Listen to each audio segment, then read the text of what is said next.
je suis ravie de vous retrouver aujourd'hui sur ma chaîne pour votre guidance de la semaine. J'espère que vous allez bien. Donc cette semaine, c'est le 27 décembre au 2 janvier. Donc voilà, on se retrouvera la semaine prochaine pour la nouvelle année. Donc on va aller regarder ce que cette dernière semaine de l'année 2021 va nous réserver. N'hésitez pas, comme d'habitude, à consulter les playlists déjà existantes pour avoir plus de précision.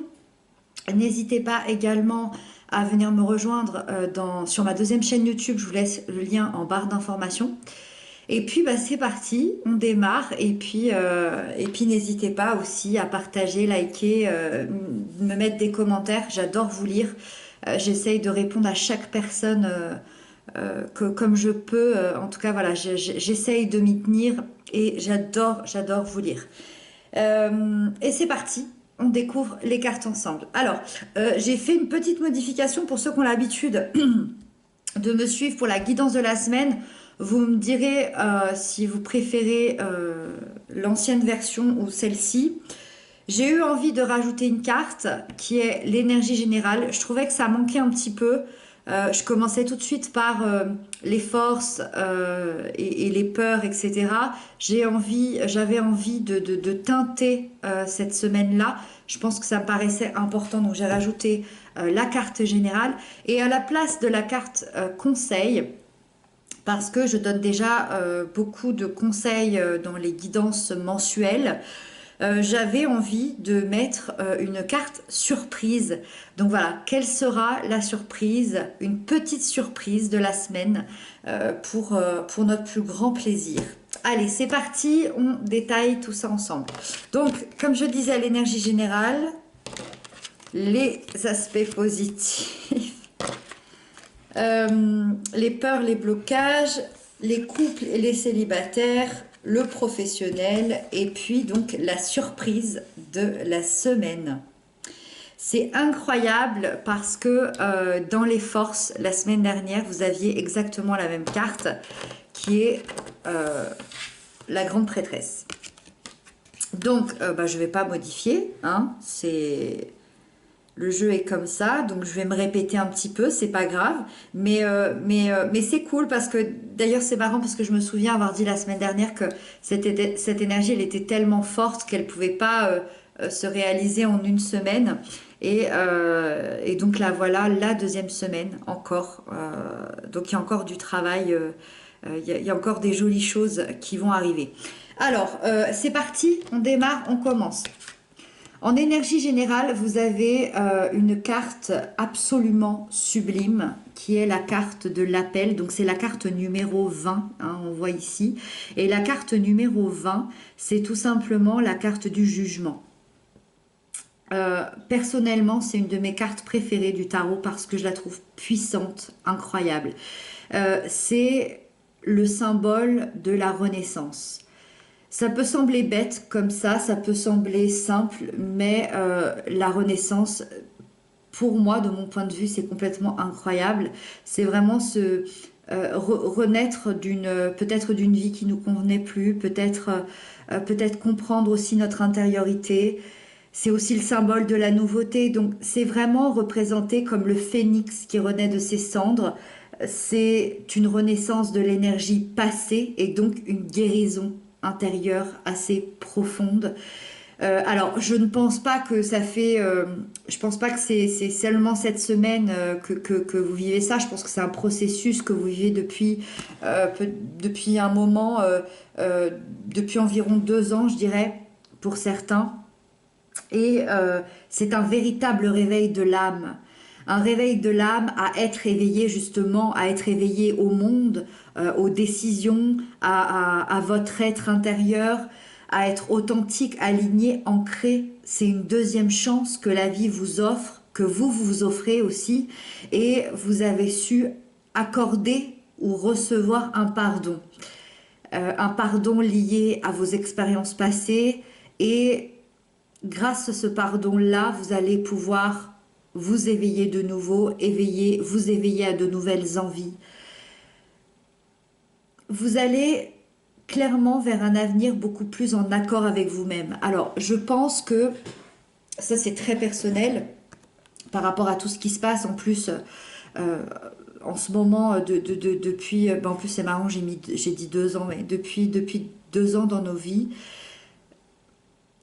je pense qu'on en est tous arrivés à ce point de s'aligner encore et encore davantage, d'être encore plus authentique, d'aller vers des vies qui nous ressemblent, d'aller vers des métiers qui nous ressemblent, d'aller vers des relations qui nous ressemblent. Je pense que le seul point positif de tout ce qui se passe, c'est qu'on se retrouve soi-même. Donc, on va vers cet avenir qui est beaucoup plus en accord avec nous-mêmes, puisqu'on a cette renaissance ici, vers un avenir quand même surprenant, peut-être fait de surprises, d'imprévus, des nouveaux départs aussi auxquels vous ne vous attendiez pas. Et pour certains, bah voilà, c'est vraiment répondre à l'appel de sa mission de vie et de sa mission d'âme. Voilà. Donc, très très chouette. C'était un peu long, mais ça valait le coup. Donc, les forces, c'est les mêmes que la semaine dernière, c'est la grande prêtresse. Ça veut dire que dans les forces, vous êtes toujours cette semaine encore en train de découvrir votre propre potentiel, de découvrir vos plus grands mystères, vos plus grands secrets intérieurs. Et ça, grâce à quoi? Grâce à votre intuition, grâce à des messages que vous recevez, que ce soit des messages dans les rêves, que ce soit des messages par flash, par ressenti, peu importe.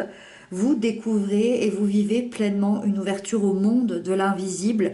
Vous avez cette grande sagesse à l'intérieur de vous, cette sérénité que vous transmettez aussi par votre énergie et vous avez une compréhension, en tout cas vous tendez par ça et c'est dans vos forces, vous allez avoir une compréhension profonde de qui vous êtes, de l'univers, de votre chemin. Pourquoi l'univers vous a fait vivre absolument tout ça? Vous allez découvrir, vous découvrez encore. D'ailleurs, vous avez dû, je pense, découvrir certaines choses déjà la semaine dernière. Donc, pour moi, vous allez prendre confiance en vous, prendre confiance en vos ressentis. Et en plus, ça a toute son importance quand on voit le jugement à côté. Là, c'est les deux cartes ensemble, c'est fabuleux, c'est merveilleux. Allez, on passe au côté moins sympa parce qu'il en faut. Les blocages, les peurs de la semaine, les inquiétudes, c'est le 4 de feu. Alors là, c'est clairement... alors pour certains, ça peut être un passage assez difficile, pour d'autres, ça peut être un peu plus doux. Ça reste une arcade mineure, pardon. Mais moi, j'ai l'impression que vous êtes éloigné des personnes euh, que vous aimez, que vous appréciez. Et ça peut vous apporter une assez, comment dire, ça peut vous apporter une instabilité sur le plan personnel.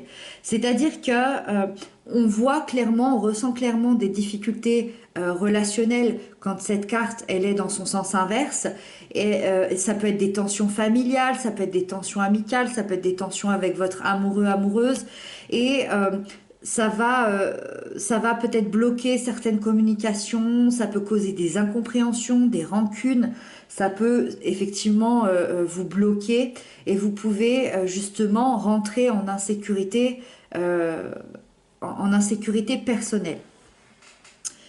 Je ne vois pas spécialement de raison de paniquer, entre guillemets, hein. On est les fêtes, peut-être que certains d'entre vous sont tristes à l'idée d'être éloignés de certaines personnes. Encore une fois, surtout pendant cette période assez compliquée, c'est complètement possible voilà, qu'il y ait une certaine tristesse d'être éloigné des personnes que l'on aime et du coup on ressent une insécurité, on se sent pas bien, on se sent peut-être un peu en colère, c'est un passage difficile. Pour moi, ça dure qu'une semaine. Alors, c'est pas pour ça que c'est pas important, mais vous avez tellement des énormes énergies à côté, hyper positives, ça devrait quand même bien se passer. La sphère sentimentale, le valet d'eau. Alors là, c'est pour les couples. Pour les couples, le valet d'eau, déjà, ça peut représenter la personne de votre cœur. On va être plutôt chez une personne d'un signe d'eau, cancer, scorpion, poisson. On va être chez une personne qui va montrer son calme, son émotivité. Quelqu'un qui va être plein de tendresse cette semaine et qui va avoir envie de maintenir une flamme dans votre amour, qui aura envie d'être là à vos côtés, peut-être assez timidement, mais quand même. Dans le deuxième cas, c'est l'énergie du couple, et c'est plutôt celle-là, effectivement, qu'on va plutôt choisir parce que c'est beaucoup plus général. Et dans l'énergie du couple, alors soit on est dans une relation toute récente, soit on est dans une relation qui est sur le point de prendre un nouveau départ, parce que c'est la carte du nouveau départ. Donc un nouveau départ émotionnel, amoureux entre vous deux. C'est-à-dire que on va aller cette semaine exprimer les émotions que vous ressentez l'un pour l'autre, de communiquer de manière authentique, transparente, dans toute la bienveillance possible.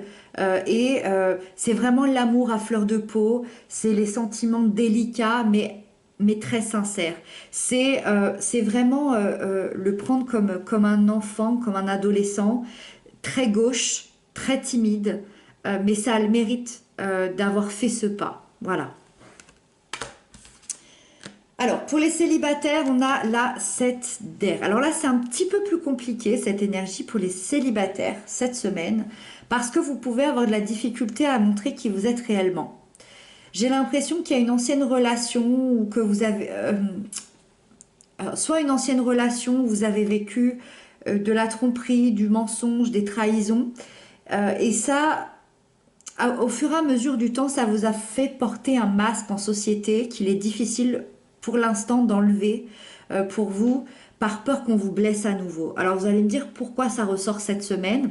Alors est-ce que certaines personnes avec les fêtes pensent à leur ancienne relation? Est-ce que en ce moment ça remonte? Est-ce que il y a des espèces de dates d'anniversaire? Est-ce que ça vient de se produire et que du coup c'est très frais? Je ne sais pas. Mais voilà, là c'est vraiment la première manière de le lire.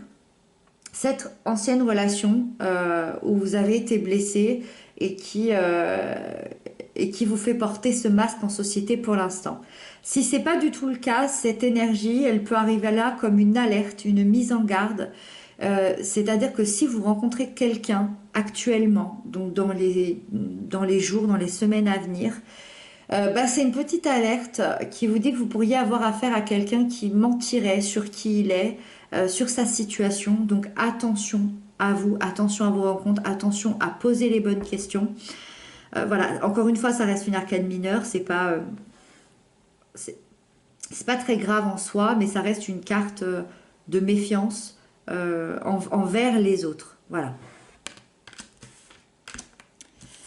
Le professionnel, on a la lune, la magnifique lune, arcane majeure. Le professionnel, alors comme j'ai l'habitude de le dire, la lune, elle dévoile toutes les parties cachées, toutes les parties secrètes, toutes les parties sombres et non révélées dans la vie. C'est-à-dire qu'il pourrait y avoir de la jalousie autour de vous, des cachotteries, et que c'est peut-être des choses dont vous n'étiez pas au courant, c'est peut-être des choses qui ressortent, qui se font révéler, et donc ça va pas être très agréable. Après, avant tout, la lune, elle dévoile aussi dans le cadre professionnel, elle fait ressortir la créativité, les dons artistiques. Les talents pour la communication, donc c'est pas que des choses mauvaises. Voilà, juste attention aux petites cachotteries des collègues, aux petites tromperies par-ci par-là, aux petites jalousies autour de vous. Voilà. Sinon, ça reste une énergie très chouette pour les métiers d'aide, pour les entreprises familiales. Pour moi, il y a des nouveaux projets qui peuvent se mettre en place tout en faisant, encore une fois, attention à votre entourage professionnel. Et on termine avec la surprise de la semaine. Et la surprise de la semaine, c'est le roi de terre. C'est hyper chouette. La surprise de la semaine pour vous, c'est que vous allez vivre l'accomplissement d'un projet qui vous tenait à cœur.